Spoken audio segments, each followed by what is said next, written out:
Rehat santai bersama Nona, pelbagai kisah dan teladan untuk perkongsian semua penonton setia. Jangan ke mana-mana ya. Seiring sejalan dengan peralihan masa.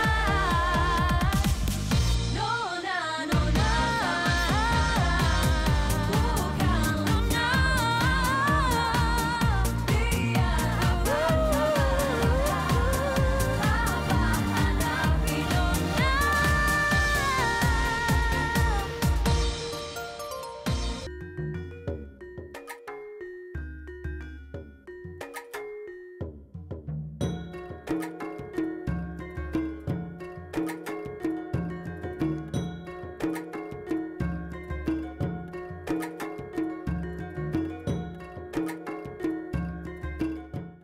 Assalamualaikum dan salam hujung minggu buat semua. Begitu pantas waktu berjalan, tahun 2023 telah pun menjengah ke bulan Februari.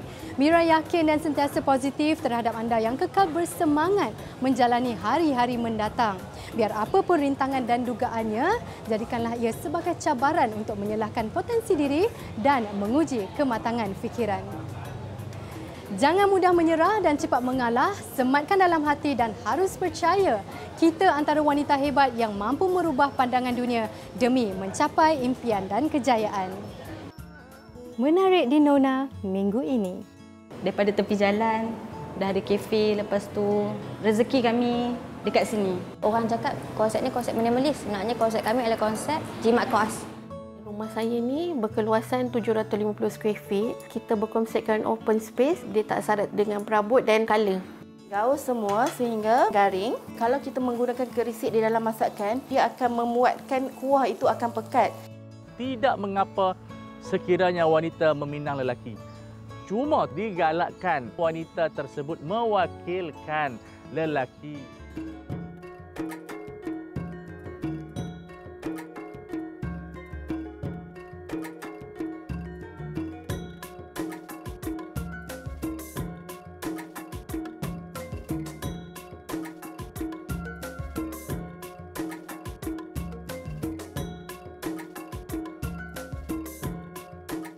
Konsep kopi jalanan yang terkenal di negara Jepun kini semakin popular, bagaikan cendawan tumbuh sesudah hujan. Kesempatan ini telah diambil dua sahabat sejati yang menawarkan hidangan kopi dan pulut sebagai sarapan. Dari lokasi berniaga di tepi jalan, kini Nur Fazrin Fazrina dan Ifah Irdina diberi rezeki meneruskan perniagaan di sebuah kafe. Lebih mengujakan, dua rakan karib ini menyingsing lengan membina sendiri kafe mereka. Nona bawakan semangat gigih dan jiwa kental pemilik kafe pulut dan kopi agar dapat memberi inspirasi buat semua. Ada turun naik pun kita tahu, oh kita nak reach that goal kan. So just try lah. Kami akan cakap tahniah lah. Daripada tepi jalan, dah ada kafe, lepas tu rupanya macam rezeki kami dekat sini. Mula berniaga sejak tahun 2020, dua gadis ini tidak menyangka perniagaan kecil mereka yang bermula secara atas talian kemudian berkembang dan beroperasi di tepi jalan. Lebih menarik, kini titik peluh mereka berada di bawah bumbung konkrit, terlindung daripada basah hujan dan terik matahari. Inilah perjalanan kejayaan dua gadis pulut dan kopi. Actually in the first place, kami ada beli satu van ni. Kami beli kat jiran kami harga 200. And then using that van, kami nak buat camper van naknya. Tapi lepas tu waktu tu kami berniat nak sambung study. So bila kami sambung study ni ada masa lebih sikit lah. So that's why kami fikir nak jual pulut. But by that time just COD je pulut. And then kami nampak macam ada demand juga orang nak makan pulut ni kan. So kami fikir why not kita mudahkan orang untuk dapatkan pulut tu. So that's why lah kami buka stall dekat tepi jalan mula-mula sekali. Bukan mudah untuk sampai ke suatu tahap yang boleh dibanggakan. Dengan berbekal RM200, Fazrina dan Irdina menolak rasa malu dan menepis mentaliti bahawa wanita berpendidikan harus bekerja dalam bidang profesional.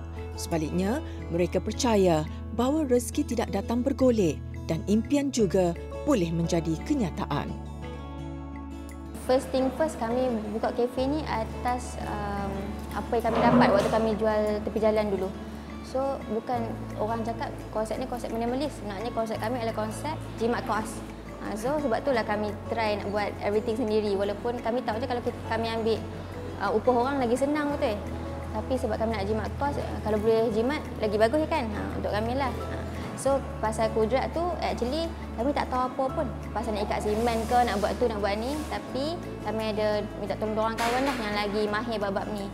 So most of semua benda dalam ni kami keluar 4 orang lah.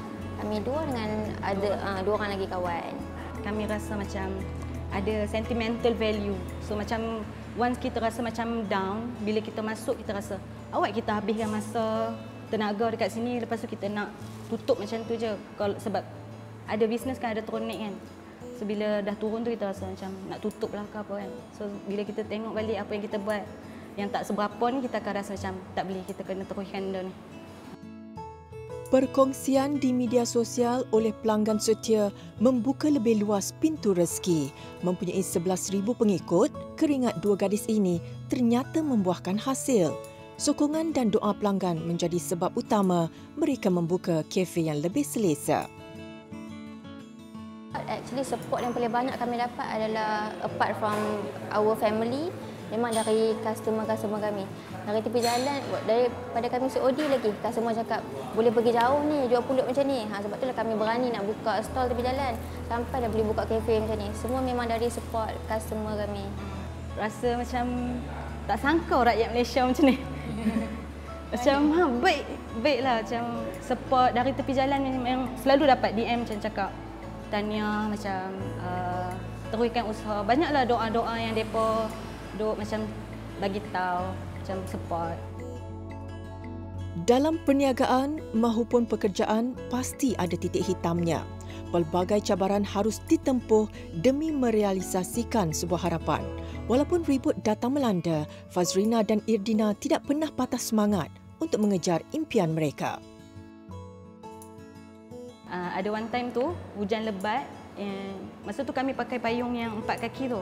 So saya pergi COD, Ifah pergi jaga store. Lepas tu dia yang macam call, you cepat balik, hujan lebat. Lepas tu payung tu dah nak pergi dekat tengah jalan dah. Lepas tu ada seorang lelaki yang naik lori, dia macam record je. Ada apartmen yang depan kami meniaga tu, dia duk jerit dari atas, dia kata, "Akak, sekejap lagi saya turun, tolong." So dia nangis lah, betul lah macam kenangan lah, terkilan lah. Lepas tu kalau dari segi kafe, of course lah komitmen semua. Dari segi masa tu memang berkorban banyak lah. Macam banyak tak ada masa kat rumah. Lepas tu, tapi alhamdulillah lah family faham. Macam kawan-kawan pun dia dah tahu macam kami dah buka bisnes. Kalau dia nak lepak, dia orang akan datang kat sini. Selalunya memang ada putus asa tu. Selalu je. Lepas tu kami dok cakap lah, kita dah separuh jalan dah. Macam takkan kita nak tutup macam tu je.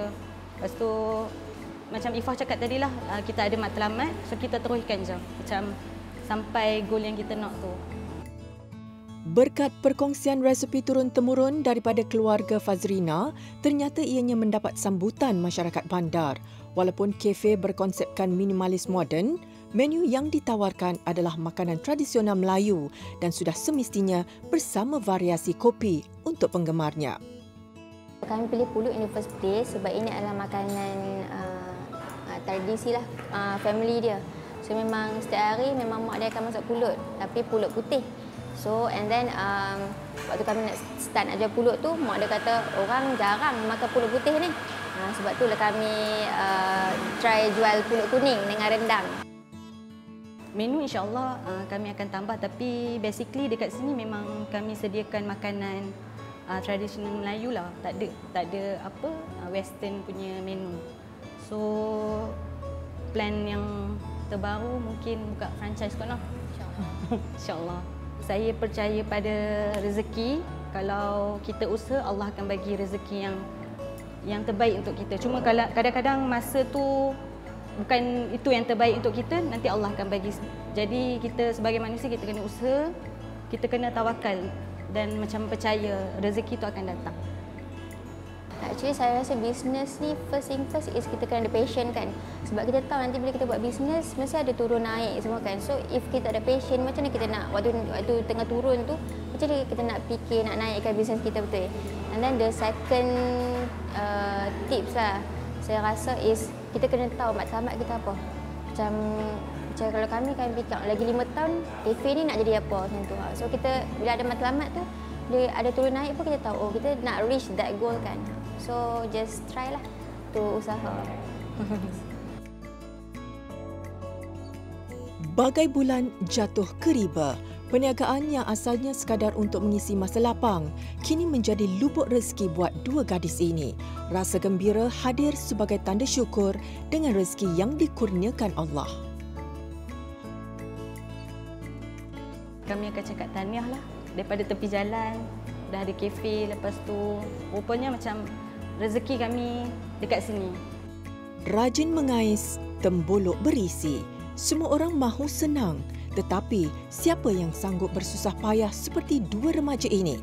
Semoga kisah kegigihan dan kejayaan mereka menjadi pemangkin buat semua. Nona zaman sekarang bukanlah calon-calon orang. Nona zaman sekarang bukanlah calon-calon orang.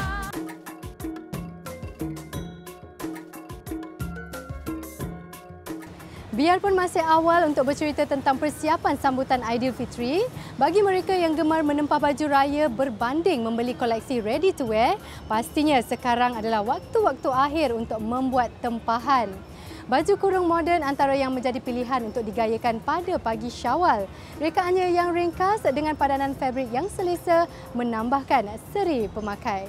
Raya Lux 2023 dari jenama Atilia Mia Sandra membawakan pelbagai pilihan baju kurung menarik untuk koleksi peribadi anda. Jenama Atilia Mia Sandra tidak asing lagi dalam industri fashion tanah air. Memfokuskan koleksi pakaian hari raya, jenama ini tampil dengan rekaan terbaru yang dapat memberi kelainan buat pemakainya. Membawakan sentuhan moden dan minimalis, ia bukan sahaja cantik digayakan ketika hari perayaan, malah sesuai juga untuk ke majlis perkahwinan. Koleksi dengan rona gelap The Mystic Black sesuai buat mereka yang inginkan gaya anggun dan mampu memberi ilusi ketinggian yang menawan.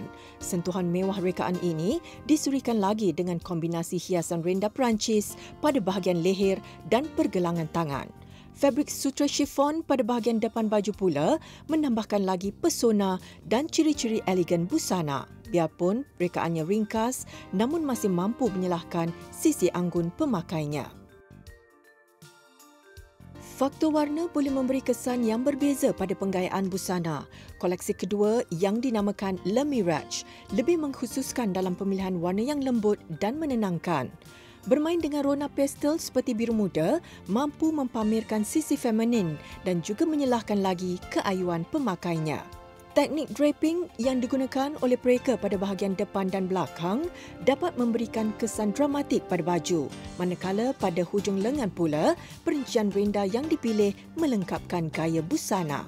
Fabrik sutra chiffon yang digunakan pada bahagian draping dilihat mampu menambah nilai eksklusif rekaan ini. Untuk koleksi seterusnya, mereka mempertaruhkan warna mint green bagi memberi kelainan sentuhan dan menampilkan elemen malas segar pada rekaannya. Gaya ini sesuai diperagakan ketika menghadiri majlis keraian. Potongan gaun Leonara dress yang diinspirasikan daripada kain pario dan pensel skirt ini mampu memberi ilusi ramping dan langsing pada pemakainya.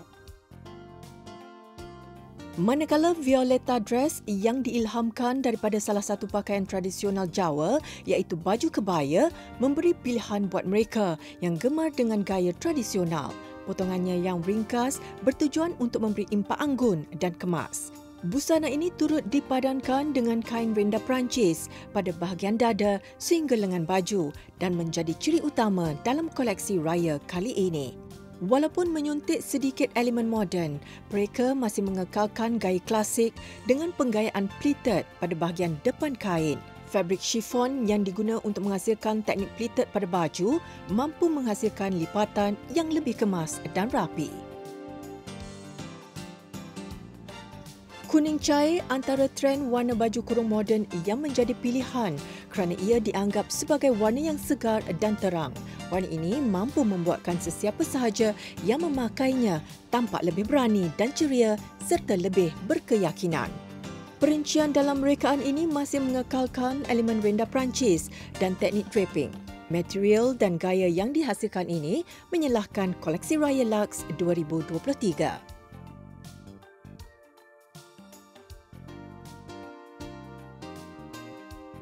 The Red Ruby Dress merupakan koleksi terakhir dari jenama ini yang turut menggunakan kaedah draping di bawah garis leher hingga ke bahagian pinggang. Bagi menambah kelainan, rekaan ini disempurnakan bersama potongan sash.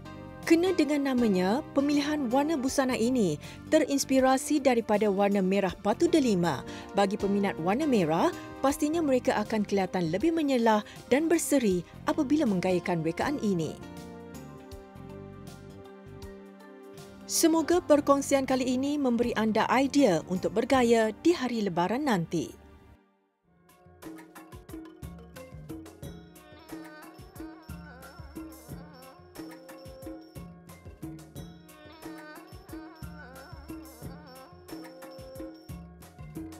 Selain udang dan sotong, ketam antara makanan laut yang mempunyai peminatnya yang tersendiri.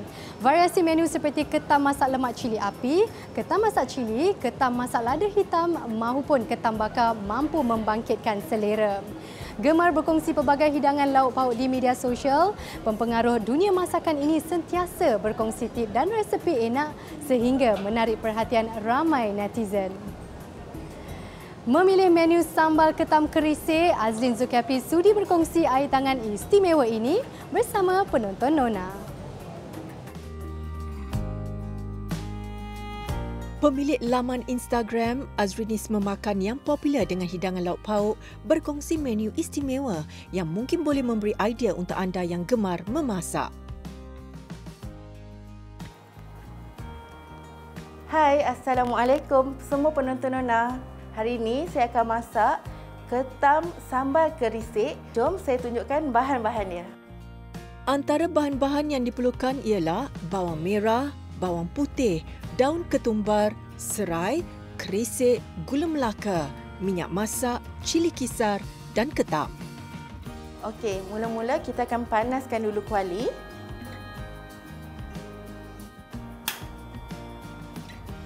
Kita akan masukkan minyak.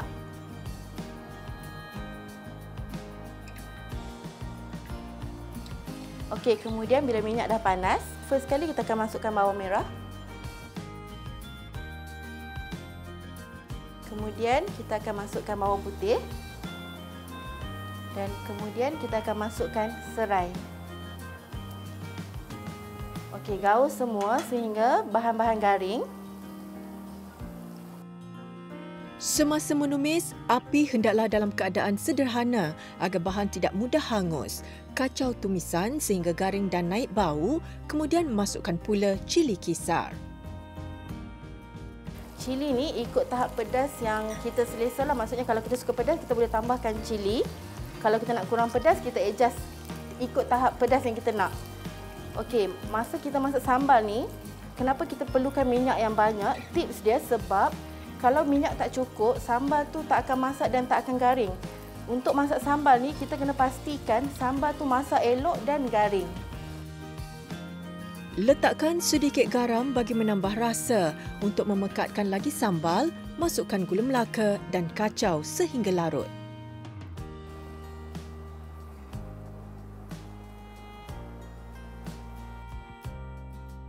Okey, kalau nak masak sambal kerisik ataupun ketam sambal kerisik, kita kena pastikan kerisik yang digunakan tu adalah yang segar. Sebabnya kalau kita beli dekat pasar, kadang-kadang kita boleh nampak warna yang agak gelap, mungkin dia dah lama. Tapi macam ni, insya-Allah eloklah. Sebab kita kena pastikan kerisik itu adalah kerisik yang segar. Kalau kita menggunakan kerisik di dalam masakan, ia akan membantu ataupun dia akan memuatkan kuah itu akan pekat. Sekiranya kita nak kurangkan kepekatan kuah, kita boleh tambah air waktu proses sekarang lah.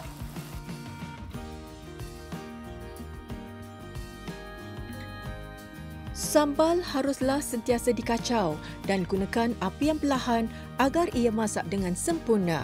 Setelah sambal kering dan pecah minyak, masukkan ketam dan gaul sehingga rata. Okey, bila ketam dah bersalut cantik dengan sambal, kita boleh tutuplah periuk dalam 3 hingga 5 minit untuk sama proses masakkan ketam.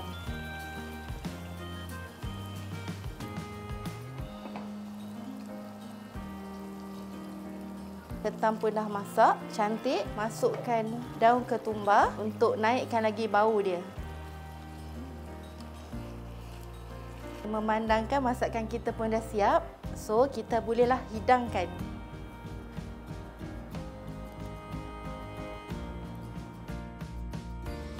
Okey, nampaknya ketam sambal krisik kita dah siap. Kita boleh hidangkan dengan nasi putih ataupun makan dengan roti ataupun makan begitu sahaja. Kepada semua penonton Nona, selamat mencuba. Selain ketam, menu ini juga boleh dimasak menggunakan makanan laut pilihan anda. Hidangan yang ringkas tetapi menyelerakan.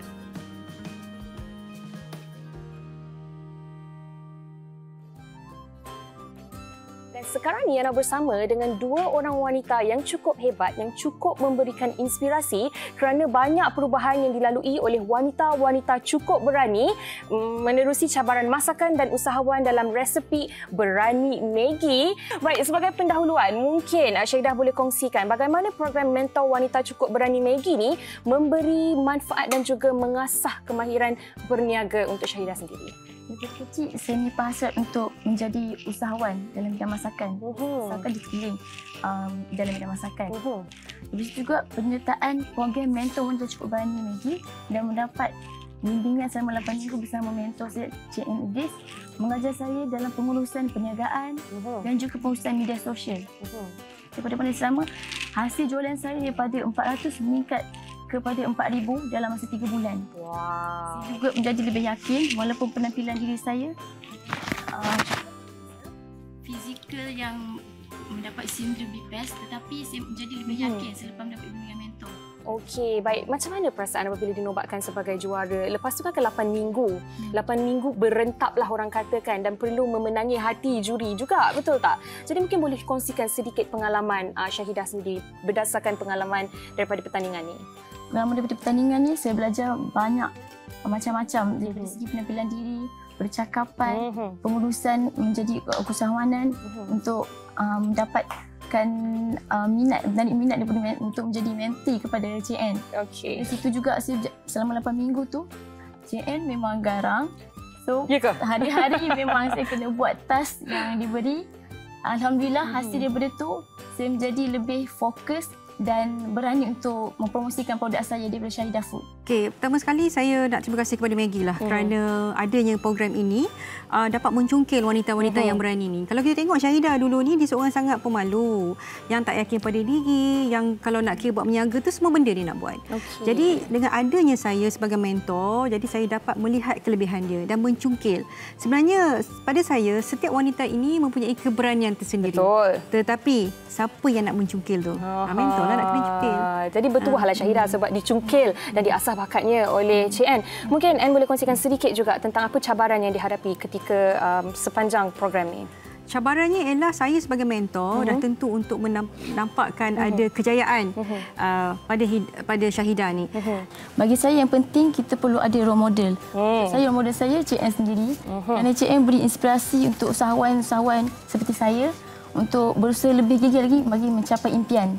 Jadi, nantikan Bengkel Wanita Cukup Berani. Anda boleh terus layari maggi.my untuk mendaftar.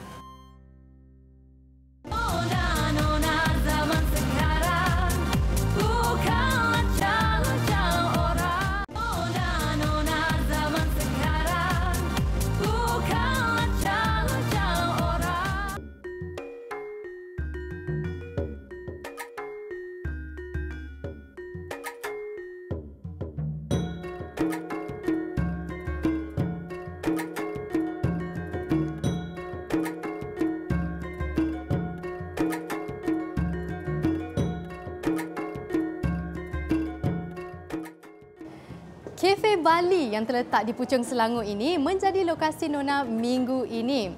Sebaik melangkah masuk ke kafe ini, ia membawa aura dan perasaan seolah-olah anda sedang menikmati hidangan di sebuah restoran di kepulauan yang popular di Indonesia. Mengetengahkan konsep Balinese fusion dengan suasana terbuka dan santai, setiap dekorasi dan perabot yang dihias dibawa khas dari sana. Dan Bali Swing atau buaian Bali yang diletakkan di hadapan kafe menjadi merci tanda lokasi ini. Bagaikan berada di Pulau Dewata, hidangannya juga memikat selera. Nasi uduk antara hidangan tradisi masyarakat Bali yang diolah mengikut cita rasa tempatan.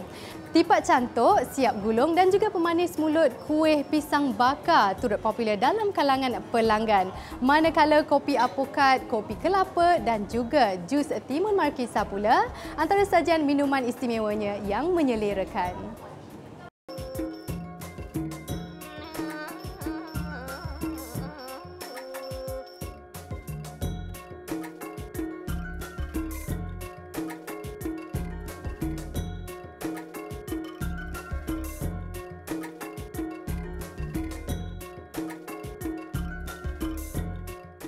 Memiliki kediaman pangsapuri dengan keluasan 750 kaki persegi tidak menghalang Roslina Muhammad Rasib untuk mendekorasi ruang rumahnya mengikut konsep yang diinginkan. Memilih gaya Skandinavian, setiap hiasan dekorasi ditata rias secara minimalis agar tidak syarat dan menenangkan pandangan mata. Ikuti tip dekorasi daripada pemiliknya dalam Diary Deco.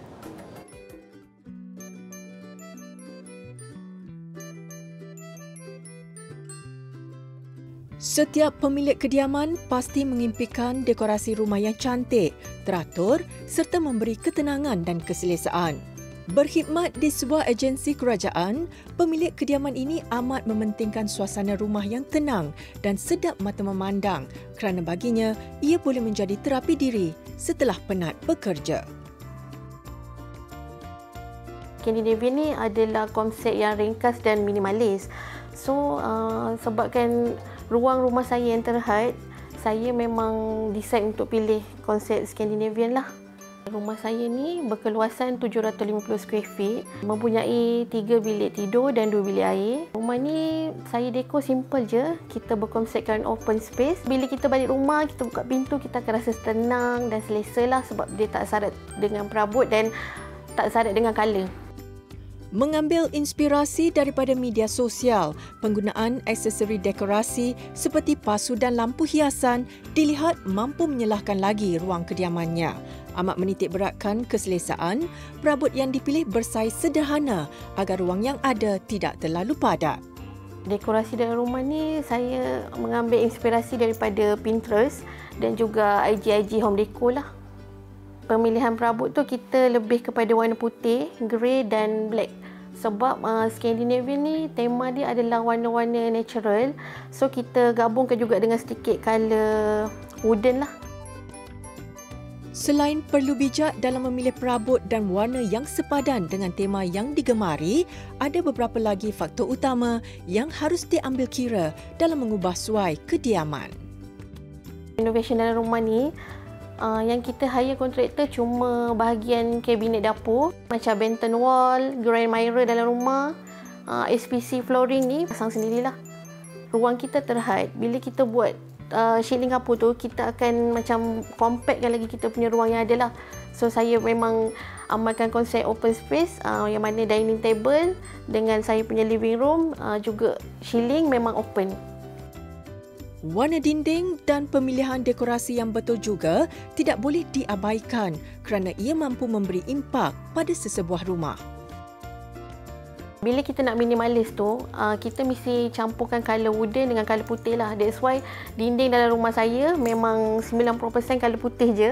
Dan SPC flooring saya pilih colour oak wooden. Barang-barang perhiasan dalam rumah, memang kita ikut tema juga. Pasu-pasu dalam rumah, colour-colour barang-barang dekor semua memang kita ikut Skandinavian lah. Biarpun memiliki kawasan yang terhad, pemilik harus kreatif dalam menyusun atur kediaman supaya dapat memberi gambaran ruang yang lebih harmoni. Sama ada suka dengan perabot yang ringkas atau bergaya, setiap keputusan yang dibuat mestilah sesuai dengan keadaan dan konsep yang diimpikan.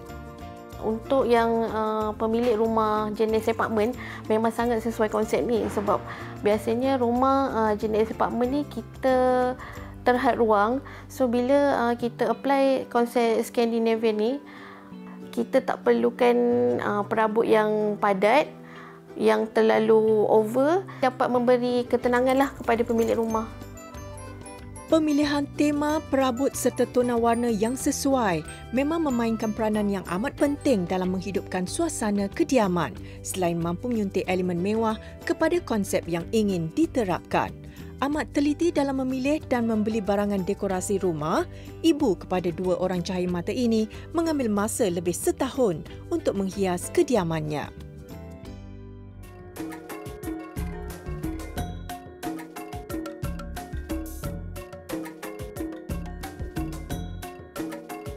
Pulau Pinang antara destinasi kunjungan wajib bukan sahaja dalam kalangan masyarakat tempatan, malah menjadi lokasi pilihan buat pelancong dari seluruh pelosok dunia.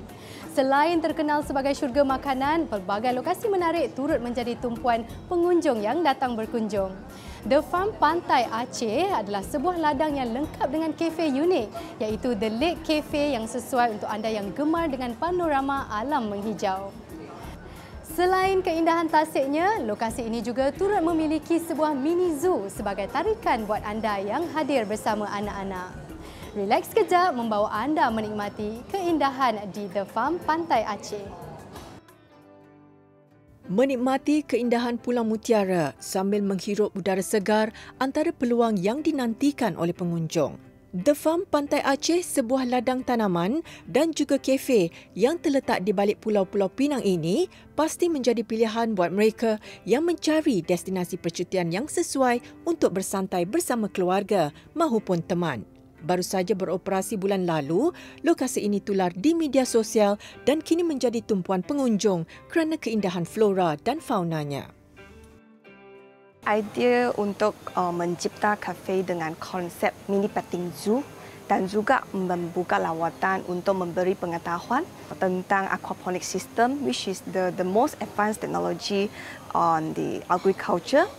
And also this idea also from our boss, sebab beliau seorang yang sangat mencintakan haiwan dan tumbuh-tumbuhan. Kami berpendapat bahawa idea ini akan menarik minat generasi muda dan juga untuk memupuk sifat mencintakan haiwan dan tumbuh-tumbuhan. Pengunjung bukan sahaja dapat menikmati hidangan kopi panas, tetapi juga dapat menimba ilmu pengetahuan dan mengenal pelbagai jenis tumbuhan di ladang tanaman sayuran hidroponik ini. Di dalam aquaponic farm kita terdapat berbagai jenis tanam-tanaman seperti sayur, fruits, herbs, sayur ada sawi, pakcoy, bayam, semua ada. Dan kami ada tim kami lah, dia boleh menerangkan apa itu aquaponic system secara langsung ke semua pengunjung. Lawatan ke ladang ini pasti memberi pengalaman berbeza buat mereka yang ingin belajar berkebun. Buat yang aquaponic farm dulu, kita yang build I think 1 year ago. Then after that kita ada idea untuk buat cafe because kita nampak ada sebuah tasik di sini sangat cantik and then dia punya air pun sangat indah. So I think semua orang dia boleh enjoy the view, maybe like coffee by the lake. Kafe yang terletak berhadapan dengan tasik semula jadi ini menjanjikan ketenangan buat anda yang ingin lari daripada kesibukan kota. Sambil meluangkan masa bersama keluarga dan dikelilingi panorama alam yang memukau, pengunjung juga dapat menjamu selera dengan pilihan variasi makanan barat yang pastinya menambat selera. Menu keistimewaan actually we are first go for the pasta, which is a lot of people they would like to try our menu, which is spaghetti aglio olio, seafood one. And then banyak orang pun suka macam carbonara, linguine carbonara sebab sos itu kan semua homemade by our chef. And also the most popular is chicken chop with mushroom chicken chop. Kafe ini bukan sahaja sesuai untuk anda menikmati kehijauan alam, tapi terdapat kira-kira 50 ekor haiwan dan juga spesies tumbuh-tumbuhan. Sambil anda menghirup secawan kopi itu, anda pasti boleh berkunjung ke mini zoo yang telah disediakan di sini. Dan pastinya ia akan jadi pengalaman yang sangat menarik untuk anda dan keluarga apabila dapat melakukan aktiviti memberi makanan kepada haiwan yang ada di sini. Kewujudan pelbagai spesies haiwan seperti burung merak, kambing, itik dan arnab yang diimport dari luar negara turut melengkapkan lagi kepelbagaian fauna yang ada. Bila kami datang kat sini, saya rasa macam sesuatu tempat yang baru. Saya tak pernah nampak style macam ni punya kafe. Sekali ada binatang semua kan. Dan saya menariknya binatang kat sini. Macam burung merak tu, nampak cantik sangat. Dia punya environment dia pun rasa tenang. Pengunjung pasti terpesona dengan keunikan tasik semula jadi yang ada. Biarpun tasiknya bersaiz sederhana, ia sudah memadai untuk pengunjung merakam kenangan bersama keluarga. Sangka burung ala Bali juga menjadi lokasi tumpuan untuk bersuah foto bersama teman. Ni first time nak try datang tempat ni. Lagipun tempat ni dekat dengan rumah. Rumah dekat area Teluk Kumbar, jadi taklah jauh nak datang kat sini. Dengan saya, tempat ni macam menarik, banyak tempat-tempat cantik, view yang cantik lah untuk bergambar. Lepas tu makanan sedap, air dia pun sedap, berpatutan lah dengan harga.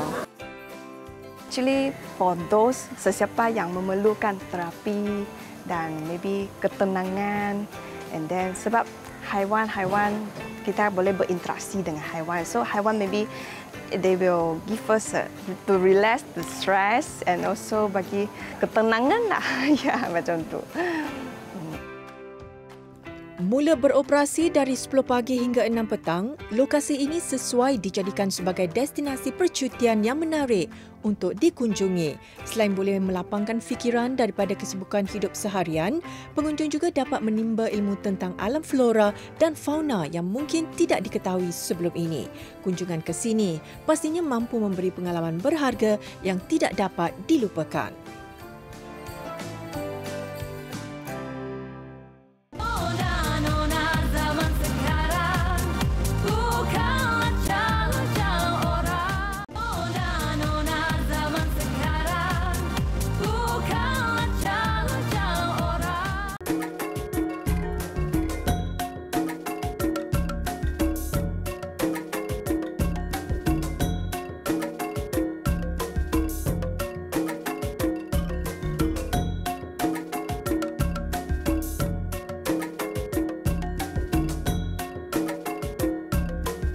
Tiada siapa pun yang boleh meramal masa depan, termasuklah dalam hal jodoh. Keinginan wanita untuk dipinang pilihan hati adalah impian dalam setiap perhubungan. Bagai perigi mencari timba, tanggapan sinis yang sering dilabel kepada wanita yang dianggap keterlaluan mencari jodohnya. Namun apakah hukumnya dan adakah salah daripada sudut pandang agama untuk seorang wanita memulakan langkah pertama bagi menghalalkan sesuatu hubungan? Segmen Nur bakal merungkai persoalan ini bersama Ustaz Fawaz Fazil.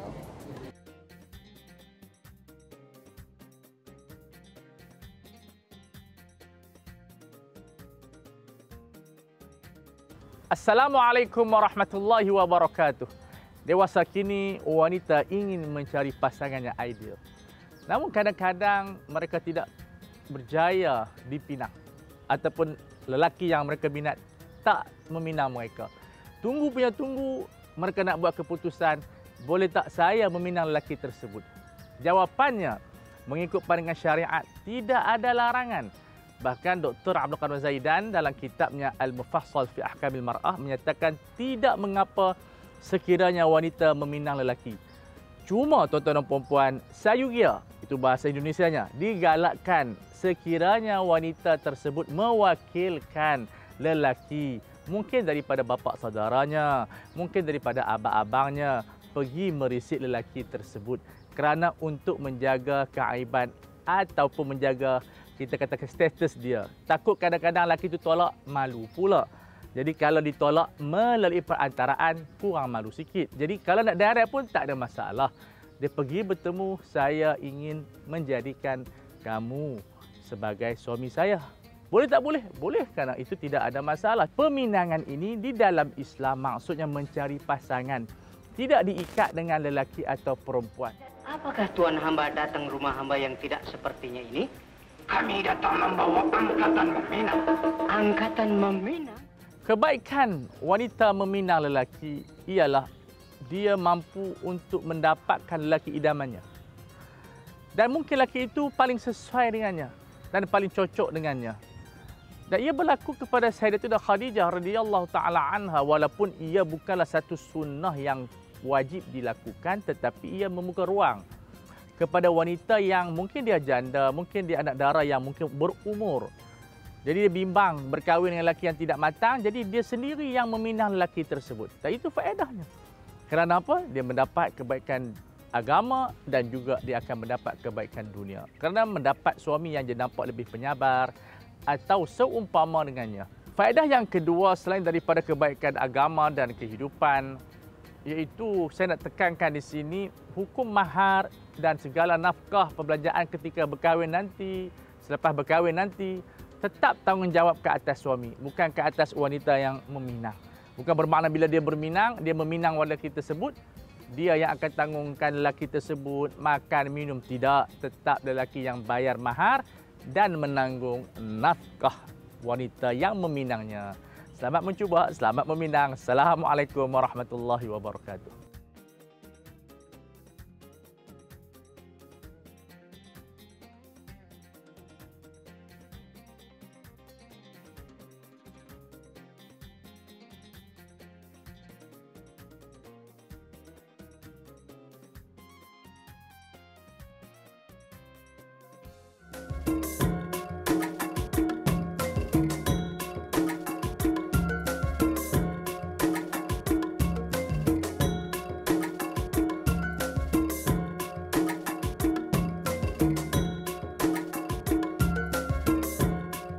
Kekuatan wanita bukan diukur pada fizikalnya, tetapi ia dinilai melalui pemikiran, tindakan dan percakapannya.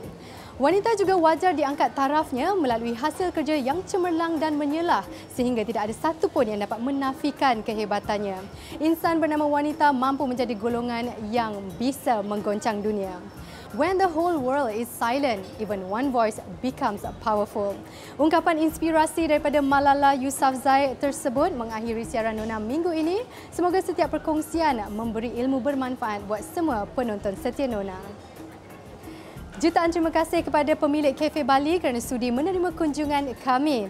Seperti biasa, layari laman Facebook, Instagram dan TikTok kami di TV3 Nona. Pastikan temu janji anda bersama kami lagi di minggu hadapan. Nona, inspirasi wanita buat semua. Assalamualaikum.